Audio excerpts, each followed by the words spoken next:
2차 세계대전이 시작될 당시 독일 해군은 영국 해군에 비해 초라한 수준이었습니다. 한참 신형함들이 건조 중이었지만 예상보다 빨리 전쟁이 시작되면서 어설픈 전력으로 전쟁을 맞이했습니다. 베저위붕 작전에서 독일군은 대규모 해군을 동원했고, 이를 감지한 영국 해군도 대기 중이던 함대에 출동 명령을 내리며 북해에선 치열한 해전이 전개됩니다. 4월 7일 저녁 8시 30분 스카파플로에 대기 중이던 전함 로드니, 전함 밸리언트, 순양전함 리펄스, 구축함 10척 등으로 구성된 병력에 이어 저녁 10시엔 로사이스에서 순양함 2척과 구축함 15척으로 이루어진 제2함대가 출발합니다. 앞서 베저위붕 작전 1편에서 설명한 것처럼 영국 해군의 주력은 엉뚱한 곳을 뒤졌고, 순양전함 리나운과 일부 구축함들만이 나리빅 근해에서 기뢰부설 작업을 하며 북상 중이었습니다.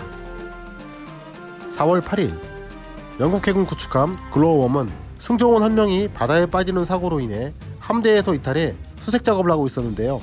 오전 8시경 갑자기 독일 구축함 2척과 만나며 교전이 시작됩니다. 독일 구축함의 지원 요청을 받은 중순양함 애드미럴 히퍼까지 합류하여 공격을 가하자 글로우웜은 만신창이가 되었지만 연막을 치며 도망다니다가 오히려 애드미럴 히퍼의 옆구리를 들이받아 버립니다. 끝까지 저항하던 글로우웜은 치열한 교전 끝에 침몰하지만 애드미럴 히퍼도 측면에 큰 구멍이 뚫리며 전투불능이 됩니다. 글로우웜에선 31명만이 구조됐으며 이때 전사한 글로우웜의 함장 제럴드 루프 소령에겐 빅토리아 크로스 훈장이 수여됩니다. 한편 글로우웜의 구조 신호를 수신한 리나우는 급하게 이동했지만 이미 글로우웜과의 무선은 끊긴 상태였고, 기뢰 부설 임무를 하던 8척의 구축함과 다른 지역에 있던 순양전함 리펄스와 호위함들까지도 글로우웜이 있을 것으로 추측되는 해역으로 진입하였습니다. 이때 나르벡에 침공군을 상륙시키고 교환하던 독일군 전함 샤른호르스트와 그나이제나우는 리나운을 만납니다.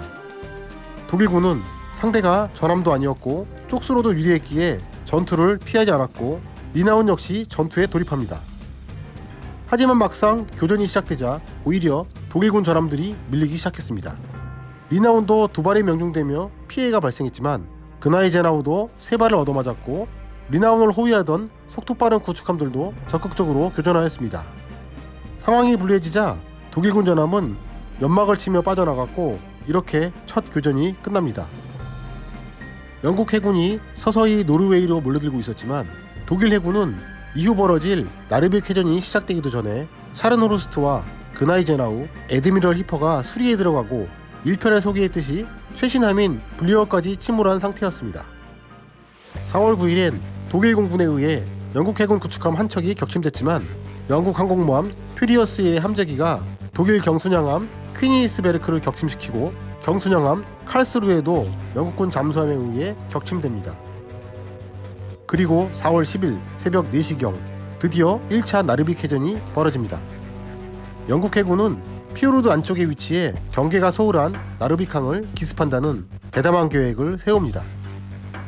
강한 눈보라가 치는 날씨를 이용해 워버튼 리 대령은 달랑 5척의 구축함으로 나르빅항을 기습합니다.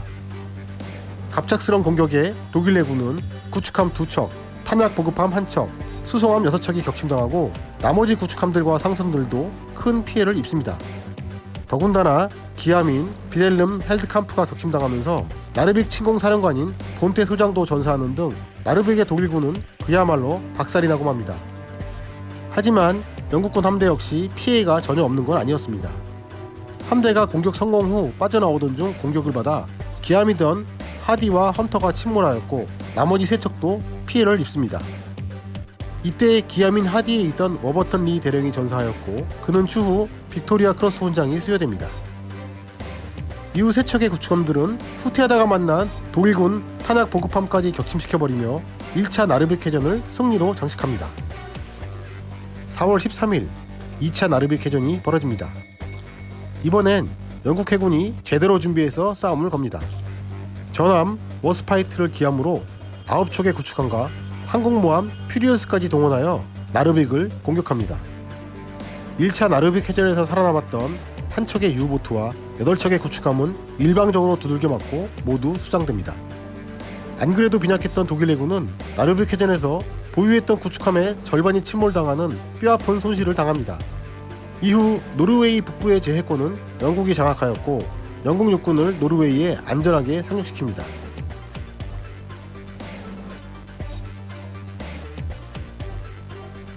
하지만 두 번의 나르베크 해전으로 모든 게 끝난 건 아니었습니다. 이후 히틀러가 프랑스를 침공하면서 주요 전장은 프랑스가 되었고 본국이 위험해지자 노르웨이에 주둔하던 연합군은 철수를 결정합니다. 이 철수 작전을 위해 항공모함 글로리어스와 순양함 2척, 구축함 16척이 동원됩니다. 하지만 마침 이때 독일 해군도 나르빅 공격을 위해 샤른호르스트, 그나이제나우, 에드미럴 히퍼와 구축함 등을 출동시켰는데 이 함대는 연합군의 철수 작전을 눈치채고 수색 작전을 펼칩니다. 6월 8일에 유조선과 수송선 등의 영국 선단을 작살낸 독일 해군은 또 다른 목표를 찾다가 아주 훌륭한 먹잇감을 발견합니다. 바로 호위 구축함 2척만을 대동한 항공모함 글로리어스를 발견한 것이었습니다. 전투 초반에 샤른호르스트, 그나이제나우의 사격에 피격된 글로리어스는 함재기를 출동시키지 못했고 일방적으로 얻어맞다가 침몰당합니다. 호위 구축함 2척은 끝까지 분전하지만 역시 모두 격침당합니다. 이 해제는 항공모함이 전함에 의해 격침된 최초의 사례로 글로리어스에서만 1200여 명이 전사하고 두 호위 구축함에선 300여 명이 전사합니다. 참고로 이때 격침된 구축함 아르덴트라는 같은 이름을 가진 호위함이 다시 시작되는데요. 1982년 포클랜드 분쟁에서 다시 격침당하는 불운을 겪습니다. 이후 노르웨이는 독일군에게 완전히 점령되었습니다. 노르웨이에서 벌어진 베저위붕 작전과 나르빅 해전을 살펴보면 지상에선 독일군이 완벽한 승리를 거뒀지만 해전에선 사실상 독일 해군 수상함대가 박살나고 말았습니다. 독일 입장에선 전략적으로 노르웨이 점령에 성공하였고 강력한 영국 해군을 상대로 선방한 건 사실이지만 금족 같은 순양함과 구축함들을 너무 많이 잃었고 이 무너진 해군력은 전쟁이 끝날 때까지 회복하지 못합니다. 이후 독일은 수상함 전력을 보충하는 대신 노르웨이에 유보트 기지를 건설하며 무제한 잠수함 작전을 진행합니다.